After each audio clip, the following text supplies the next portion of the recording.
Hey, Chut's crew and other viewers. Just want to come on here and give everybody a bit of a health update and talk about some of the struggles I've been going through there with this, my little Predator here, this IV bag here. I'm hooked up to IV. And share some of the struggles I've been going through with that and try to get out something here for content. I'm going to be back to talk about that right after the intro. And then first, I got a little something I want to say about the C word. And I'll be back after the intro to talk about it. It's time for another episode of CHTV with your host, Chester Hallett. You could see funny food reviews. Watch him drink it all from the skull. Funny stories. Or whatever else comes to his crazy mind. So sit back and enjoy. Okay, I'm back. Like I said before the intro, before I get into the health update, I want to talk about the C word. Here lately on my Facebook live feed and on TikTok and Instagrams and all that stuff, I've been seeing a lot of people saying all I get coming up is talking about the C word. And it's pretty disgusting, actually. Like, I don't need that on my news feed, and I don't want to see it. And I mean, it's way too early to be talking about Christmas, in my opinion. I mean, Christmas, oh, I hate it. Bah humbug. And man, I know some people that's had their Christmas, talking about having their Christmas lights up before Halloween. But anyway, I just wanted to add that in there. I thought it'd be funny because everybody knows what the real C word is. To me, the C word is Christmas. But to me, there's only actually 3 Christmas movies that are worth watching. And first is The Christmas Story, of course, because that's Ralphie, and everybody likes Ralphie. And if people can watch The Christmas Story and not laugh at that, then there's something wrong with you. But and the other 2 is A Christmas Carol, with the story of Ebenezer Scrooge, and The Grinch That Stole Christmas. And those other 2, in my opinion, should have an asterisk by them, because they're only good till about 3/4 of the way through the movie. After that, Ebenezer Scrooge and The Christmas Carol and The Grinch That Stole Christmas start liking Christmas, so that's no good. I liked them before they started liking Christmas. So that's because I hate Christmas. But anyway, enough of that. I just wanted to add this in here to have some humor. And but I really do hate Christmas. Like, that's not a joke. But anyways, yeah. So, like I showed in my last update, I got this here IV here, and you might see that it's in a different location than what it was the last time it was on. The first time it was on the back of my hand. Well, that's only half the story. So the nurse come in the first time, or actually I had to go into the outpatients the very first time and to get the IV put in the back of my hand here. So anyway, I went in there that morning, and I think that was Thursday morning, yeah. And they always have a hard job finding veins on me because I'm so big, and the veins are down deep. I'm like a polar bear, got a lot of blubber covering up my vein. But anyway, so in the outpatients, they had this little machine they call a vein finder, and that lights up with an infrared light, and you shine it over your arm, and it shows up the vein. So anyway, she used that to find the vein in the back of my hand. So Anyway, she found the vein first crack, man. She was proud of herself, and I was proud of her too. So, anyways, got that in. I come home, and then the VON nurse, which is the nurses that come around to your house, a Victorian Order of Nurses. It's called. That's what the VON stands for. And so anyway, they came to start my second dose, and then they was hooking me up to that automated machine that pumps in the antibiotics every 4 hours. So anyway, it was a young nurse that come in the first time, and she set it all up and got it going, and everything was fine. But so every 4 hours means that the doses should be, I should get 6 doses a day. She miscalculated something, then the 6 doses got run through me in 4 doses. So I still got the same amount of medication I was supposed to get, but only in 4 doses instead of 6. So that was fine. It run out and it started beeping, so we had to call the nurse to find out why it was beeping, and we looked on the, she told us to look on the display and then read what it said, and then she told us how to shut it down, whatever, so that was fine. So another nurse come in the next day. She had to reset the machine and put new dosage of the antibiotics in there and set it up to run 6 times over the next 24 hours. So she set it up, got it ready to go, and so the first dose was scheduled to come out at 10 o'clock, and then the second dose was starting to come out at 10, 11, 12, 1, 2, and then 6, and then 10 to 6. So anyway, on the 10 o'clock dose, I noticed that I started to get an extreme pressure here in the back of my hand.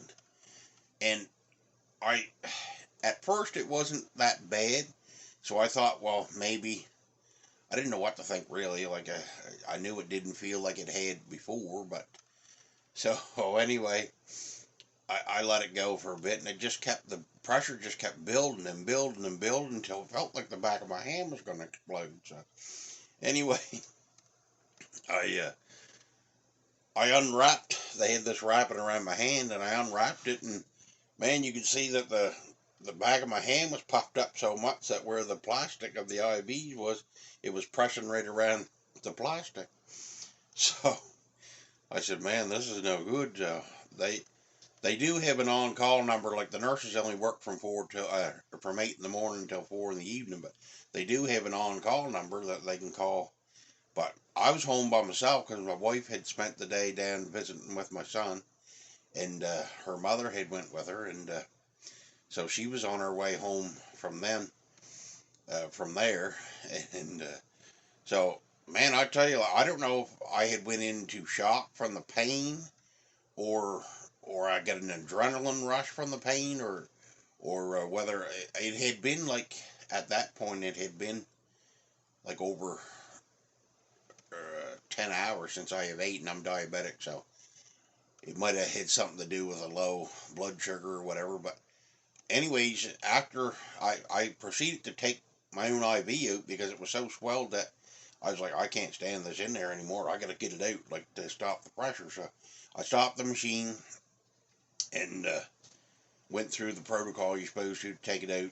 And so I pulled it out, and I started to feel like lightheaded and dizzy, nauseated, and I could feel my heart pounding, and broke out in a cold sweat, and I was like, man, like, I don't know, like, I actually thought I was finally dying. So I called my wife. She was on her way home, and I said, dear, I said, I just want you to know I love you. If I die before you get here, you'll know what happened. So anyway, she's like, what's going on? And I started explaining to her there, and like, I was literally, like, thought I was dying. Like, it was, I figured, hey, my time's finally up. Here we go. Finally going to be out of my pain. But anyway, that didn't happen. But so she come home. She wasn't that far from home when I got a hold of her, actually. So she showed up, and she helped me down in the bedroom there, and I laid down for a bit there, and dozed off for about an hour, and when I woke up, that feeling, those feelings had subsided, and so anyway, she said, "Well, we got to call the nurse because you got no medication going in." And at that point, like, I was so disgusted. Like, now, I said, if I got to go through this, I said, I don't want it. I'll die of the staph infection. So anyway, because I was just through with it. But anyway, the next morning, the nurse come back, and so she said she kind of give me a bit of a talking to about not calling them, and I realized I should have, but I was fed up. But anyway, she put a new IV in me, but she put it here in the bend of my arm. She started the machine, and it run through the first dose without but as soon as I bent my arm, it would start beeping to let us know that the flow wasn't working. So she said, "I know it's not an ideal spot, but you're going to have to keep your arm as straight as possible when this machine starts to pump." So anyway, that was an aggravation. So anyway, that was fine. It pumped through the first dose. And so anyway, in the afternoon, I was starting to get a little tired, and it was about an hour before the next pumping was supposed to go. So I said, I'm going to try to take a little rest here before I have to hold my arm out straight for an hour. So anyway, I laid down, and sure enough, after the hour was up, the machine started beeping because my arm wasn't out straight. So I straightened my arm out, and when I did, I started to get that same pressure that I got in the back of my hand on the first one. And I said, "Oh no, not this again." So anyway,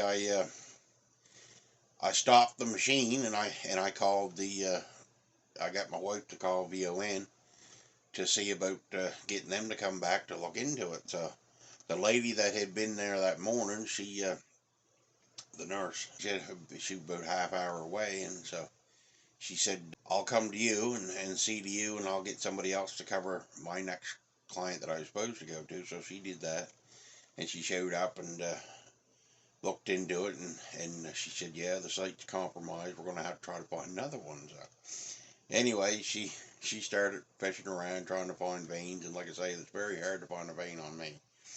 So I got talking to her about this machine, the vein finder that they had found the vein within the back of my hand. But she said, "Oh, I don't have one of those." But so anyway, she stuck me, I think it was 2 or 3 times, and she said, "Well, I got one more try," she said, "and if I don't find it this time," she said, "you're going to have to go to the hospital." So of course, I didn't want to do that, and she didn't want me to have to do that. So anyway, she tried again, and sure enough, I couldn't find one. So anyway, she said, "Well, I'm going to have to call the hospital." So anyway, she called the hospital, and lo and behold, our hospital was closed down. Because it does that sometimes, because we're low on doctors around here in this little one-horse town that we live in here in Chauvelin. And so our outpatients was closed.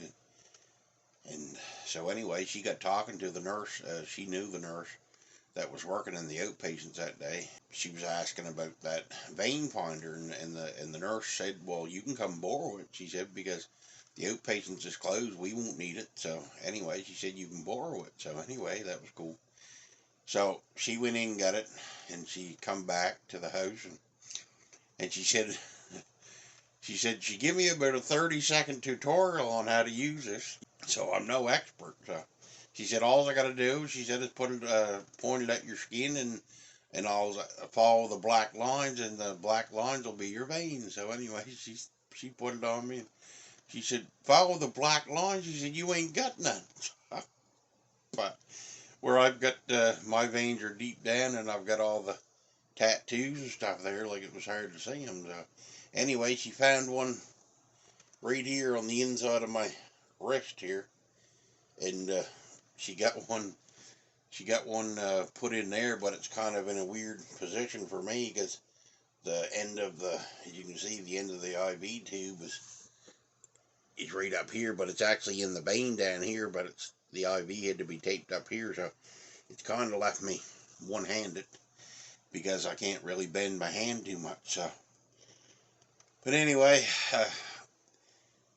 last night, after she hooked that up for me yesterday, it went through the whole 24-hour cycle without fail, so that was good.